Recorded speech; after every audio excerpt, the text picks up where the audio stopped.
Share बाजार का पिछला सप्ताह लगातार चौथा हफ्ता था जब बाजार में तेजी बनी रही और इंडाइसेस नई ऊंचाई पर थे। निफ्टी 0.51% चढ़कर 22,494 पर पहुंचने के साथ रिकॉर्ड ऊंचाई पर बंद हुआ। वहीं निफ्टी बैंक की बात करें तो निफ्टी बैंक 1.16% उछलकर 47,836 के लेवल पर बंद हुआ।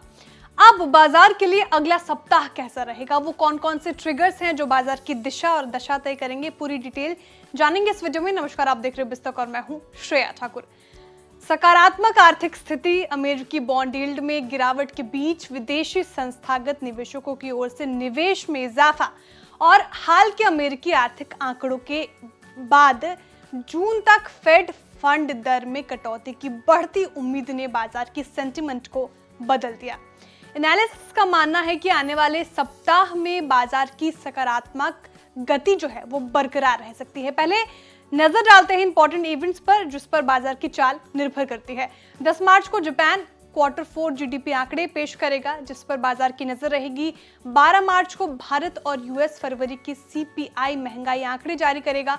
फरवरी के लिए महंगाई जनवरी के 5.1% के स्तर से थोड़ी ऊपर रहने की संभावना है। महंगाई आंकड़े 3 से 5 अप्रैल 2024 को होने वाली आरबीआई की अगली पॉलिसी मीटिंग के लिए महत्वपूर्ण डेटा है। इसके अलावा 12 मार्च को भारत में जनवरी के आईआईपी आंकड़े भी आएंगे। 12 मार्च को ओपेक की मासिक रिपोर्ट जारी होगी जिसको बाजार ट्रैक करेगा। 13 मार्च को यूके के जनवरी जीडीपी आंकड़े भी आएंगे और 14 मार्च को भारत में फरवरी डब्ल्यूपीआई महंगाई और यूएस में फरवरी रिटेल बिक्री आंकड़े।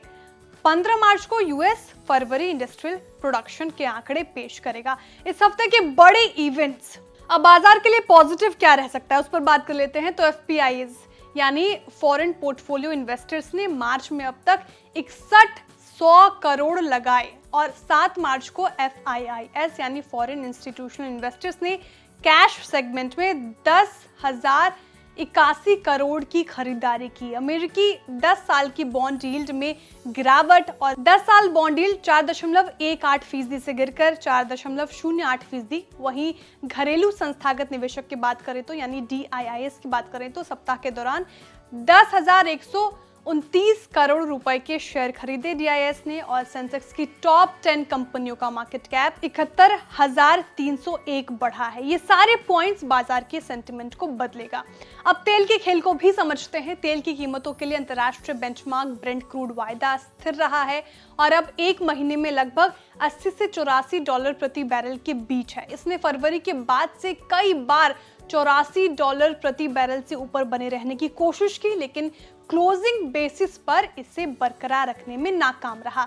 एनालिस्ट्स का अनुमान है कि अमेरिका में संभावित आर्थिक मंदी और चीन में मांग संबंधी चिंताओं के बीच आने वाले सप्ताह में भी तेल की कीमतों में कंसोलिडेशन जारी रहेगी।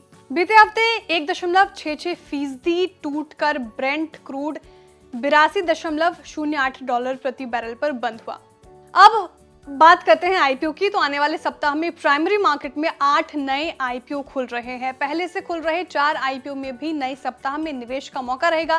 साथ ही 8 कंपनियां शेयर बाजार में लिस्ट होंगी। मेन बोर्ड सेगमेंट की बात कर लेते हैं। मेन बोर्ड सेगमेंट में पॉपुलर व्हीकल्स एंड सर्विसेज का इशू 12 मार्च को और क्रिस्टल इंटीग्रेटेड सर्विसेज का इशू 14 मार्च को खुलेगा। एसएमई सेगमेंट में प्रथम ईपीसी प्रोजेक्ट्स 11 मार्च को अपना आईपीओ लॉन्च करेगी और सिग्नोरिया क्रिएशन के साथ साथ रॉयल सेंस 12 मार्च को आईपीओ लाएगी। 13 मार्च को एवीपी इंफ्राकॉन और 15 मार्च को केपी ग्रीन इंजीनियरिंग और इन्फ्यूज सॉल्यूशंस के आईपीओ आएंगे। लिस्टिंग के मोर्चों पर 12 मार्च को आरके स्वामी आईपीओ की लिस्टिंग बीएससी और एनएससी पर और वीआर इंफ्रास्पेस आईपीओ की लिस्टिंग एनएससी एसएमई पर होगी।